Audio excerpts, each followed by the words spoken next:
मानव समाचार, मानवता के हक में। तेरे महाराष्ट्र अबू आसिम आज़मी साहब मालेगांव आ रहे हैं। डायमंड लॉन्स में 7 बजे एक जलसे का ऐलान किया जा रहा है। आने वाला असम्बली इलेक्शन, इस ताल्लुक़ से समाजवादी महाराष्ट्र की जो लिस्ट थी उस पर अखिलेश यादव साहब की कांग्रेस के केसी वेणुगोपाल से कुछ बातचीत हुई है। तो उस ताल्लुक़ से अबू आसिम आज़मी साहब अखिलेश यादव से मिलकर मालेगांव आ रहे हैं और इंशाअल्लाह मालेगांव को खुशखबरी दी जाएंगी कि असम्बली इलेक्शन में समाजवादी का किस तरह से यहाँ उम्मीदवार इलेक्शन लड़े और हम किस तरह से समाजवादी की सीट मालेगांव शहर में हासिल करेंगे और असम्बली इलेक्शन में समाजवादी किस तरह से चुन कर आएंगी। इन सारे मामलात को लेकर अबू आसिम आज़मी साहब मालेगांव आ रहे हैं और हमारे यानी हम लोगों के समाजवादी में आने के बाद ये मालेगांव शहर में उनका पहला प्रोग्राम है। अबू आसिम आज़मी साहब ऐसा है कि आज माजी में जिस तरह से निहाल साहब महाराष्ट्र भर के मुसलमान और अक़लियत की नुमाइंदगी किया करते थे, आज अगर मैं ये कहूँ कि महाराष्ट्र असम्बली में वाहिद लीडर अबू आसिम आज़मी हैं, जो कोल्हापुर का सवाल हो या दिगैर अक़लियत या जुल्म व नाइंसाफ़ी और ख़ास तौर से मालेगांव में बुनकरों के सवाल पर या मालेगांव शहर के दिगैर भले छोटे मसाइल हों, उनको असम्बली में मुसलसल 5 साल तक उन्होंने बोला। इसलिए मालेगांव शहर के बुनकर, मालेगांव शहर के मज़दूर, मालेगांव शहर की आम आवाम बड़ी तादाद में सायान शान उनका इस्तकबाल करे और आने वाले असम्बली इलेक्शन को हम किस तरह से लड़ेंगे, उसके ताल्लुक़ से किस तरह से तैयारी की जाएंगी, वो सारी बातें अबू आसिम आज़मी साहब आवाम के दरमियान रखेंगे। कितनी तारीख को? जुमा के दिन डायमंड लॉन्स आगरा रोड पर शाम में 7 बजे। टिकट का अनाउंस कर सकते हैं ऐसे कुछ? मैं ये बोला कि उनकी जो बातचीत हुई है, अब वो आने के बाद जलसे में ही वो बताएंगे कि क्या बातचीत हुई है। उन्होंने ये कहा, बहुत अर्जेंट में उन्होंने प्रोग्राम बनाने का बोला। वो बुध के ही दिन आना चाहते थे, मगर मैं उनको बोला कि कम से कम हमको 10-15 दिन का टाइम दो।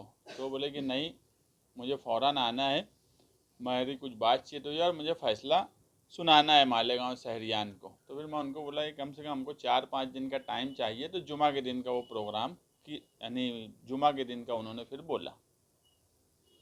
कांग्रेस के जिम्मेदार प्रोजेक्ट कर रहे हैं, बगावत हो सकती है अगर पहले ही आकर मीटिंग से पहले ही अगर अबू आसिम टिकट का अनाउंस करते हैं। ऐसा है कि कांग्रेस पार्टी का सवाल उनकी जगह है, उनकी कोशिश, उनका मांगना वो बराबर है उनकी जगह। हमारी पार्टी का सवाल है समाजवादी का।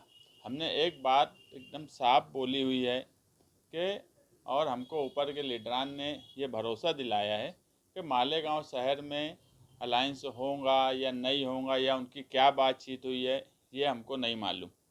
लेकिन एक बात ऊपर के हमारे लीडरान ने, वो अखिलेश यादव साहब हो, अबू आसिम आज़मी साहब हो, एक बात तय है कि मालेगांव शहर में समाजवादी का उम्मीदवार हर हाल में इलेक्शन असम्बली का लड़ेगा। ये बिल्कुल तय बात है। बाकी सब बातें उसके बाद की है। अब अलायंस के जो सवाल है, ये हमारा सवाल नहीं है, ऊपर के लीडरान का है। उनकी अगर वेणुगोपाल, केसी वेणुगोपाल से कुछ बातचीत अखिलेश यादव साहब की हुई है तो वो अबू आसिम आज़मी साहब को बोले हैं। वो बोले कि मैं मालेगांव आकर शहरियान को बताऊंगा, तो आज मैं उस मामले में कुछ बोल नहीं सकता, मैं एक वर्कर है और ये ऊपर के लोगों की बात है। अलायंस है, ये बड़े लीडरान का तालमेल का सवाल है, ये वो लोग करेंगे, उस पर मैं अभी कुछ बोल नहीं सकता। कांग्रेस की रही है, एक बार राष्ट्रवादी कांग्रेस की भी गई थी। एक बार ऐसा भी हो चुका है इस शहर में कि राष्ट्रवादी कांग्रेस और कांग्रेस जब यहाँ पे इत्तेफाक नहीं हुआ तो ऊपर गठबंधन तोड़ दिया गया था। तो इस बार भी क्या? देखो, एक बात ऐसा है कि अलायंस का जो सवाल है, आज कोई सिटिंग एमएलए कांग्रेस का नहीं है। दूसरी बात ये कि पार्लियामेंट के इलेक्शन में 2004 में जब हरिशंकर महाले जनता दल से इलेक्शन लड़े तो उस वक्त भी अलायंस से हुआ था। सीट कांग्रेस की थी, मगर जनता दल को 2004 में जनता दल को सीट दी गई पार्लियामेंट की। तो वक्त और हालात के हिसाब से बदलाव होता है। सियासी हालात बदलते, पार्टियों का तरीक़ाकार बदलता, आज जो है सारे सियासी हालात मालेगांव शहर के बदले हुए हैं। तो मेरा बोलने का मतलब ये है कि हमेशा से पार्लियामेंट की सीट कांग्रेस की रहा करती थी, मगर 2004 में वो जनता दल को मिली थी, हरिशंकर माले लड़े थे। तो वक्त और हालात के हिसाब से ऊपर के लीडरान फैसला करते हैं कुछ न कुछ। कोई ऐसा मामला नहीं हो सकता कि कोई चीज़ ऐसी हो जिसमें कभी बदलाव नहीं हो सकता। हर चीज़ में बदलाव मुमकिन है, बदलाव हो सकता।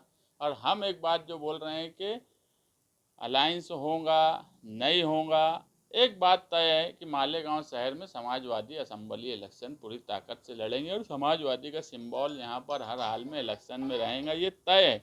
बाकी लोग इधर उधर घूम रहे, कोई अहमदनगर जा रहा, कभी हैदराबाद जा रहे। जो बोला करते थे कि कभी हम दूसरों को सहारा दिया करते, आज दर दर दरवाज़ा दरवाज़ा सहारे के लिए ढूंढ रहे। ये सब सवालात उनसे है। हमारा एकदम तय प्रोग्राम है। मुझे दूसरी पार्टी के लोगों ने भी बुलाया, अभी ये हफ्ते में भी मुझे फ़ोन आए, मगर हम एक पार्टी के साथ आ गए हैं।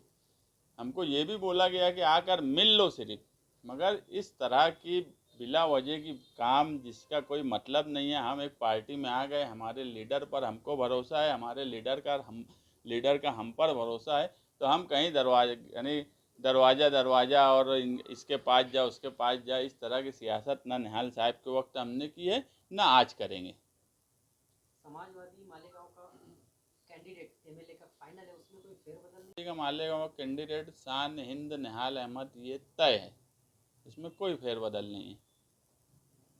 अभी एमआईएम जो है उनकी भी एक मीटिंग हैदराबाद में हो गई और उन्होंने भी एक मजबूती के साथ उम्मीदवार यहाँ पे होने का राज कहीं पे खबरें भी ऐसी है, तो इस्माइल की उम्मीदवारी फाइनल हो चुकी है।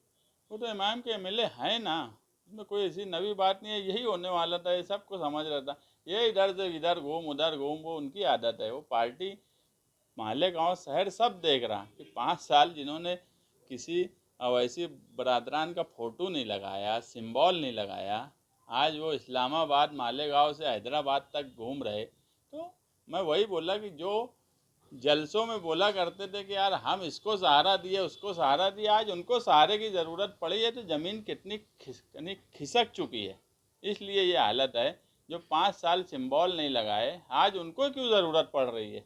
और पूरा शहर देख लिया, वो एमआईएम के एमएलए 5 साल नाम के लिए थे। तो मालेगांव शहर ऐसा नहीं है कि बहुत सियासी तौर पे बेदार शहर है। हर चीज़ यहाँ लोगों को समझती कि अपने मतलब के लिए कौन क्या कर रहा है, ये मतलब की बात है। पार्टी के साथ ईमानदार वही हो सकता है जो पार्टी की लाइन, पार्टी का नज़रिया जिंदा रखे। हम जनता दल में थे, हम उस नज़रिए के साथ थे। हम समाजवादी में आए, हम उसी नज़रिए के साथ है। अगर हमको कोई बुलाता भी है तो हम नहीं जाते। हम ऐसा नहीं हुआ, मैं जो बोला कि यार 5 साल जो अपने लीडर का फ़ोटो नहीं लगाया, अपनी पार्टी का सिंबल नहीं लगाया जिस आदमी ने, वो आदमी के ताल्लुक से आज एमआईएम से लड़ रहे नहीं लड़ रहे कोई बात नहीं है। पूरा शहर देख रहा है क्या 5 साल किए और क्या करेंगे।